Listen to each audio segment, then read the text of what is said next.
আজকের তারিখ 9 ফেব্রুয়ারি। আজকে হচ্ছে শুক্রবার। এখন চলে এসেছি কলকাতা স্টেশনে, উঠে পড়েছি কলকাতা লালগোলা এক্সপ্রেসে। ট্রেন নাম্বার হচ্ছে 13117। এটা বিকেল 4টের সময় ছেড়ে সন্ধ্যে 7:30টার সময় বহরমপুর স্টেশনে পৌঁছে দেয়। আজকের গন্তব্য মুর্শিদাবাদের বহরমপুরে গিয়ে থাকবো। আমি আর মা যাচ্ছি। বহরমপুরে থেকে তার চারপাশটা এক্সপ্লোর করব, স্পেশালি কাশিমবাজার রাজবাড়ি, এছাড়াও সতীদাহ ঘাট এবং রবি ঠাকুরের কালী মন্দির। এই 3-4টে জিনিস দেখার আছে, এগুলো দেখতে যাব। কারণ এইগুলো আমরা বহরমপুর অনেকবার গেলেও এইগুলো দেখা হয়নি। আশা করি আপনাদের ভালো লাগবে। চলুন। ট্রেন 5 মিনিট লেটে বহরমপুর স্টেশনে পৌঁছে দিয়েছে। এখান থেকে বেরিয়ে একটা টোটো ধরে যাব মাসির বাড়িতে। সেখানে মাসির বাড়িতে থাকবো। আমি, মাস্তুতো দাদা আর মা মিলে ঘুরতে যাব এই যে জায়গাগুলো বললাম সেইগুলোতে। মাসির বাড়ি থেকে টোটো ভাড়া পার হেড 20 টাকা করে নিল। তা আমরা পুরোটাই রিজার্ভ করে নিয়েছিলাম, তার ফলে 50 টাকা দিয়ে 50 টাকায় আমাদেরকে মাসির বাড়িতে পৌঁছে দেয়।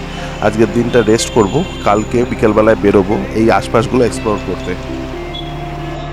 আগামীকাল আমরা যাব কাশিমবাজার, ছোট রাজবাড়ি, পাতালেশ্বর শিব মন্দির, রবি ঠাকুরের শ্মশান কালী মন্দির, সতীদাহ ঘাট এবং লাস্টে বিষ্ণুপুর কালীবাড়ি। পরের দিন বিকেল 4:30টার মধ্যে আমরা বেরিয়ে যাই এই দ্রষ্টব্য স্থানগুলো দেখতে। এগুলো কিন্তু মেন বহরমপুর শহর থেকে 4 কিলোমিটার থেকে 5 কিলোমিটার ডিস্টেন্সেই, তা খুব বেশি সময় লাগবে না। তা আপনারা চাইলে বহরমপুরে যারা থাকেন বা হাজারদুয়ারিতে আসেন দেখতে, তারা কিন্তু এগুলো অনায়াসেই করতে পারেন। চলে এসেছি কাশিমবাজার রাজবাড়িতে। এখানে কিন্তু সন্ধ্যে 5টা অবধি লাস্ট টাইমের মধ্যেই আপনাকে আসতে হবে। আর এন্ট্রি ফি হচ্ছে 50 টাকা করে পার হেড। তা আপনারা কিন্তু এখানে 5টার পরে আর এলে কিন্তু আপনাদের অ্যালাউ করবে না ভেতরে ঢুকতে দিতে।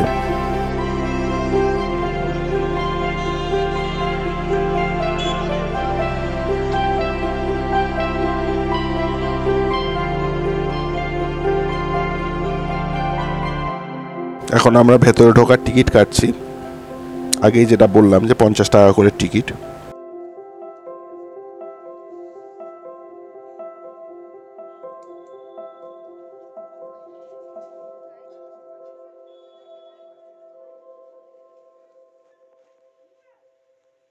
এখানে আগের থেকে কোনো অনুষ্ঠান হচ্ছিল, সন্ধ্যেবেলা একটা অনুষ্ঠান আয়োজিত হবে, সেখানে নৃত্য শিল্প এবং নাটক এসব মঞ্চস্থ হবে।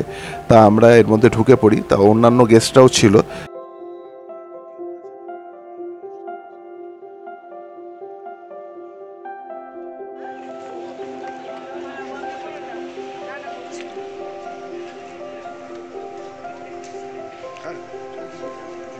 (1735 সালে রাজা দীনবন্ধু রায় দ্বারা নির্মিত এই রাজবাড়ি।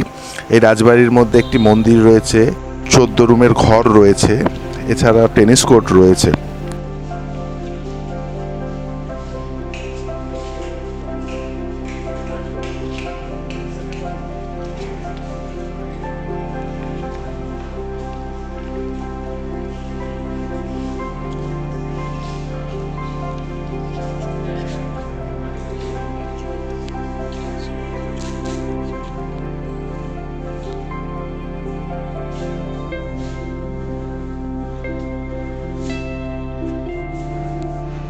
এই ঘরটাতে রাজাদের দ্বারা ব্যবহারযোগ্য আসবাবপত্র রাখা রয়েছে। এছাড়াও বেলজিয়াম কাচের আয়না রাখা রয়েছে।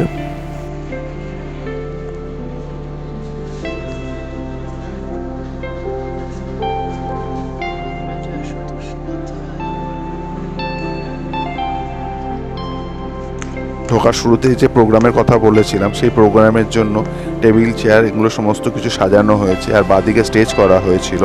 প্রোগ্রাম শুরু হবে 7টার থেকে। তা আমরা অতক্ষণ স্টে করব না, তাই জন্য আমরা আগেই বেরিয়ে আসব। তা প্রোগ্রামটা আমাদের দেখা হবে না।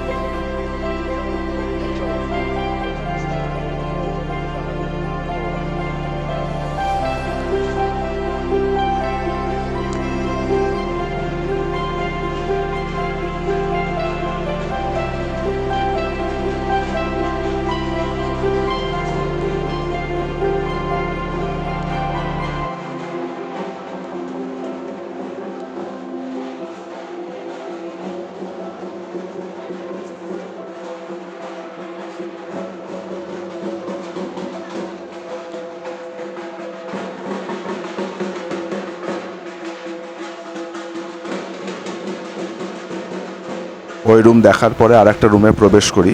চলুন দেখি এই রুমে কি আছে। এখানে মার্বেল পাথরের বিরাট বড় ডাইনিং টেবিল রাখা রয়েছে, তার সঙ্গে লোহার চেয়ার রাখা রয়েছে। আর ওপরে ঝাড়বাতিটা দেখতে পাচ্ছেন, কত সুন্দর ঝাড়বাতি।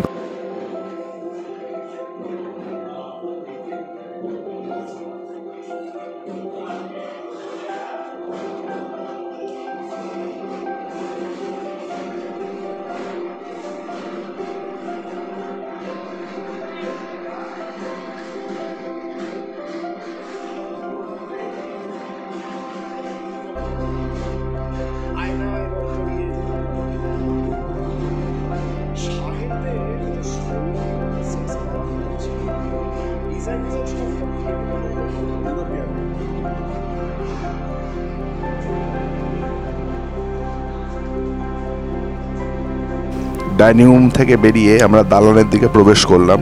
দালানটা বিরাট বড় দালান। এখানে সিংহাসনে রাজা বসতেন এবং চারপাশে সভাসদরা বসতেন, সেরকমভাবেই সাজানো রয়েছে। এখানে বাঘের চামড়া দিয়ে একটা বাঘের মডেল রাখা রয়েছে।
এখানে একটা কুমিরের মুখ রাখা রয়েছে।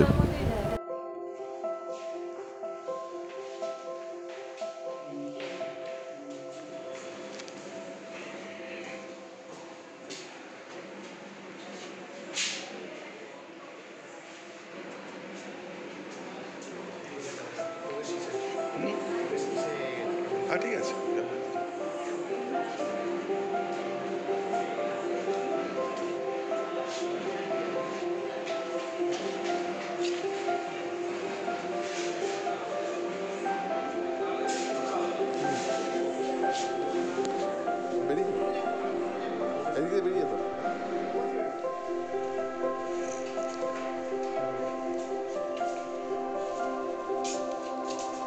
আমাদের দেখা কমপ্লিট হয়ে গেছে, আমরা বেরিয়ে এসেছি।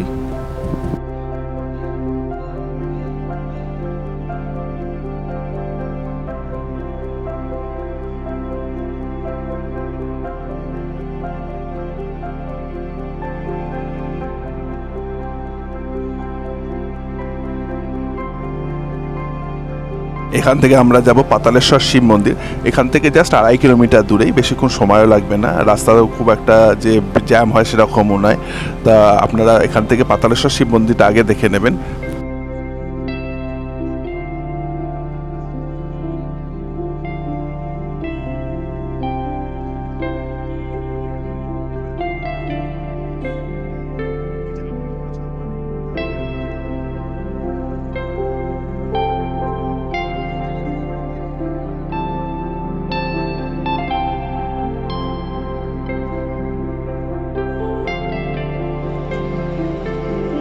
চলে এসেছি পাতালেশ্বর শিব মন্দিরে। এই পাতালেশ্বর শিব মন্দিরটি বহু পুরনো, প্রায় 1000 বছরের পুরনো শিব মন্দির। এটি ভোর 6:30টার সময় খোলে এবং দুপুর 1টায় বন্ধ হয়ে যায়। তারপরে আবার 3:30টের সময় খুলে রাত্রি 8:30টার সময় বন্ধ হয়। তা আপনারা সেই টাইমিং করে আপনারা আসবেন এখানে।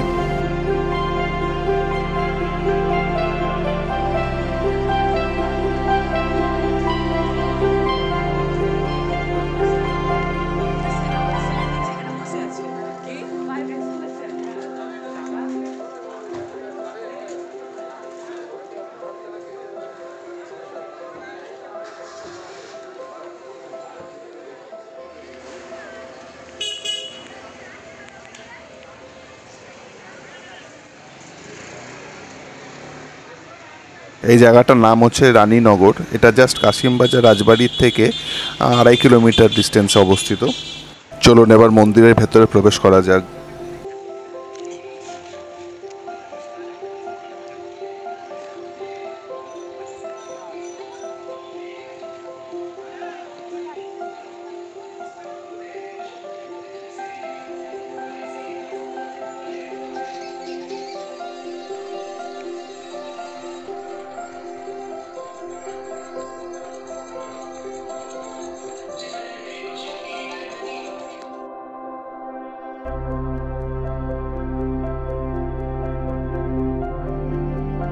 মন্দিরের চারপাশটা কিছুটা এইরকম, একটা শান্তি বিরাজ করছে বা নিস্তব্ধতা বিরাজ করছে। এখানে আসলে আমাদের সত্যি খুব ভালো লাগবে।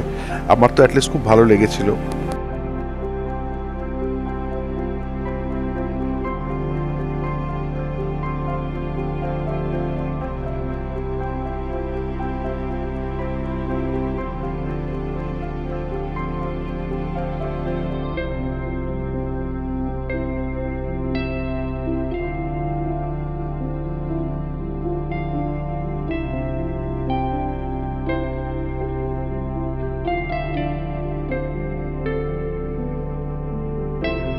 চলুন এবার গর্ভগৃহে প্রবেশ করা যাক।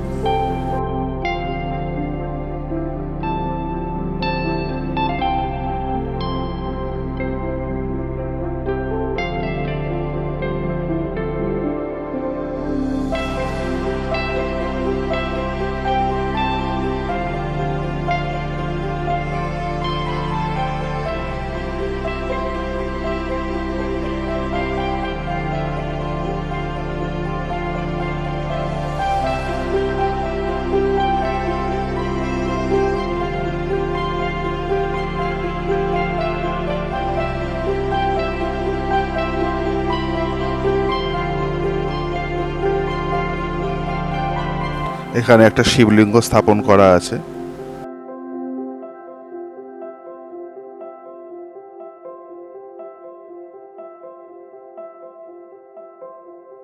আপনারা যারা মুর্শিদাবাদে ঘুরতে আসেন তারা কিন্তু অনেকেই এই মন্দিরটা সম্পর্কে জানেন না, কিন্তু এই মন্দিরটা খুব বিখ্যাত। আপনারা কিন্তু অতি অবশ্যই এখানে আসবেন।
মন্দিরের গর্ভগৃহ থেকে বেরিয়ে এসেছি, এবারে চারপাশটা একটু ঘুরে দেখব আর একটু বসবো নদীর পাড়ে।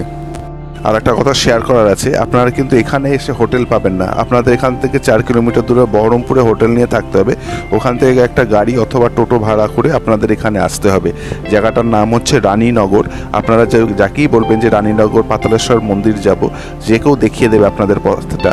এবং এটা আসার পথে আপনার আগে পড়বে কাশিমবাজার ছোট রাজবাড়ি, তারপরে কিন্তু এই পাতালেশ্বর মন্দিরটা পড়বে। সামনে একটা গণেশ মন্দিরও রয়েছে।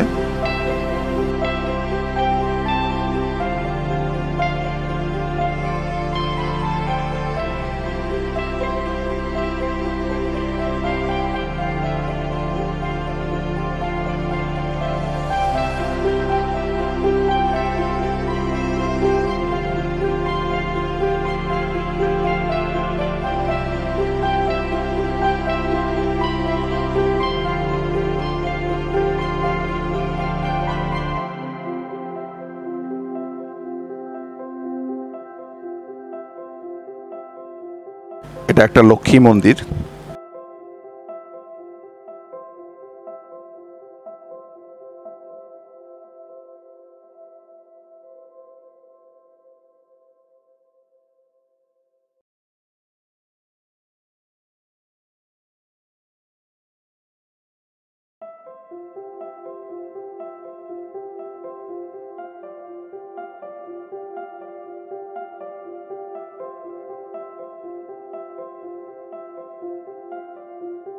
পিছনের এই নদীটা হচ্ছে আদি গঙ্গা।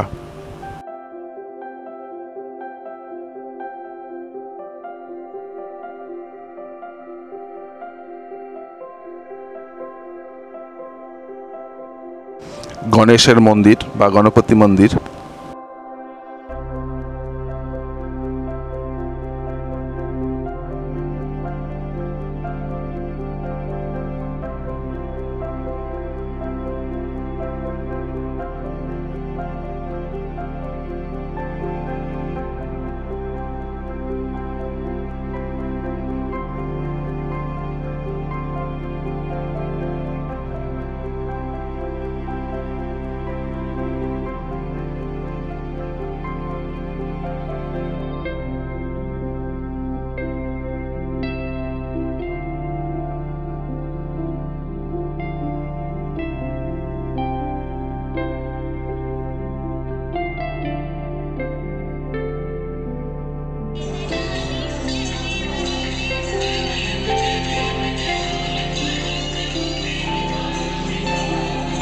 কিছু শিব ভক্ত শিবের ভজন করতে করতে মন্দির প্রাঙ্গণে এসে পৌঁছলো।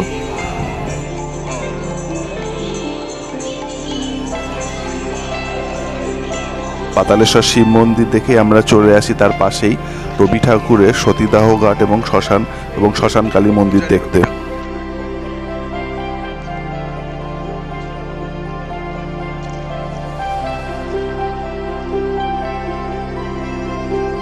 এখানে আস্তে আস্তে সন্ধে হয়ে যায় এবং প্রায় 6:30 বেজে গেছিলো, তার ফলে অন্ধকার নেমে আসে। তাই জন্য এখানে এসে ভালো রকমভাবে কিছু বুঝতে পারছিলাম না। মোবাইলে টর্চ জ্বালিয়ে সেখান থেকেই আলো করে ভিডিও করলাম।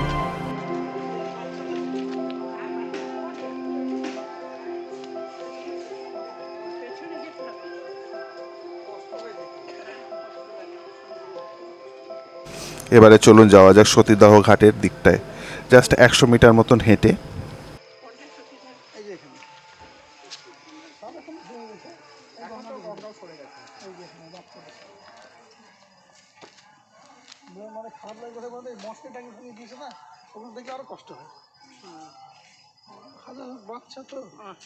বেশ ভালো রকম অন্ধকার নেমে এসেছে, একটা গা ছমছম করা পরিবেশ চারপাশটায়।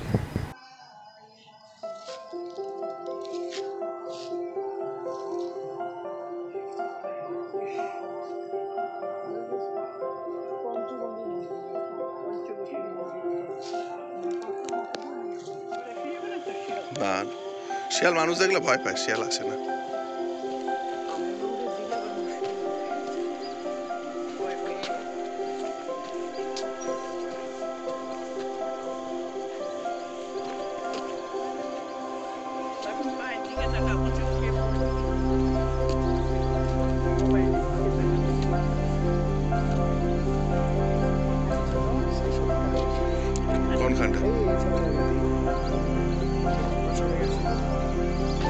এইটাই হচ্ছে সতীদাহ ঘাট।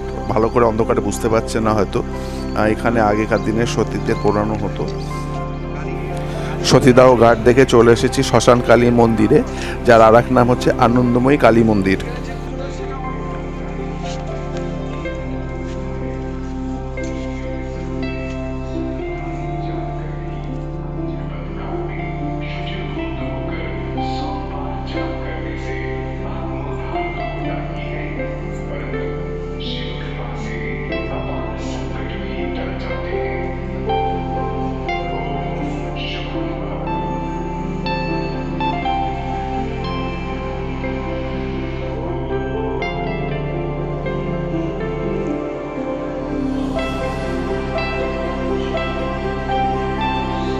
আনন্দময়ী কালী মায়ের মূর্তির সামনে দেখে ভক্তি ভরে প্রণাম করলাম।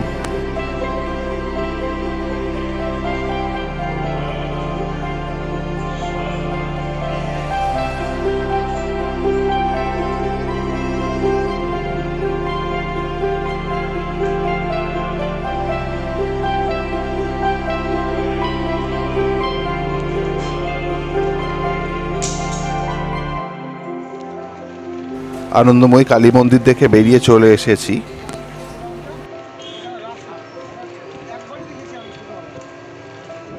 বাবা, বিরাট বড় রাজবাড়ি তো।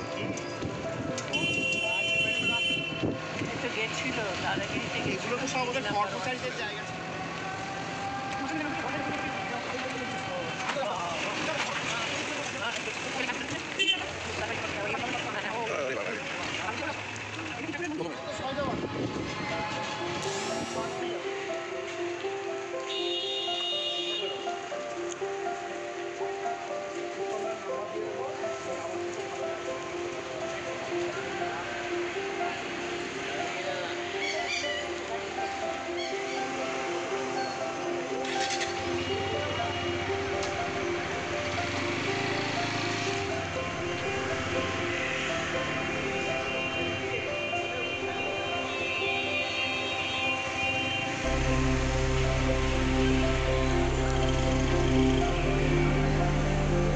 আমরা চলে এসেছি বিষ্ণুপুরের কালীবাড়ি। এটা ফেরার পথে জাস্ট 2 কিলোমিটার থেকে 2.5 কিলোমিটার দূরেই, মানে আনন্দময়ী কালীবাড়ি বা শ্মশান কালীবাড়ির থেকে জাস্ট 2.5 কিলোমিটার দূরেই এই জায়গাটায় আমরা একটু ভেতরে ঢুকবো, সেখানে মায়ের মন্দিরে পুজো দেব এবং তারপরে বেরিয়ে চলে আসব। এইটাও কিন্তু রাত্রি 9টা অবধি খোলা থাকে, আপনারা চাইলে এই মন্দিরটাতেও আসতে পারেন।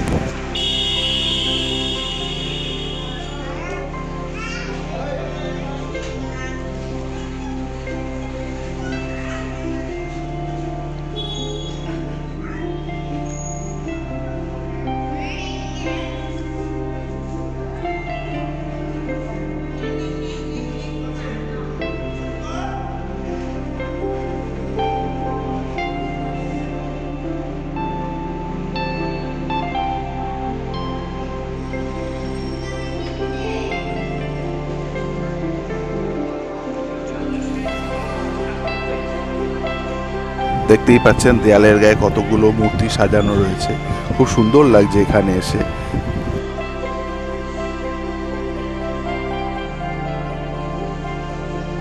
এখানে একটা হাড়ি কাঠ রয়েছে পাঠা বলি দেওয়ার জন্য।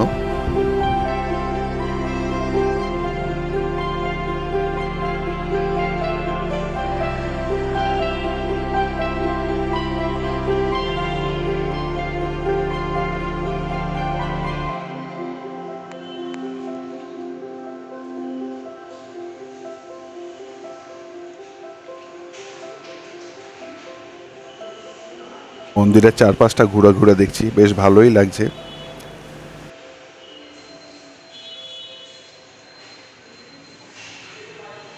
চলুন এখন যাওয়া যাক কালী মাতার মূর্তি দেখতে।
এখানে একটা শিবলিঙ্গ স্থাপন করা আছে।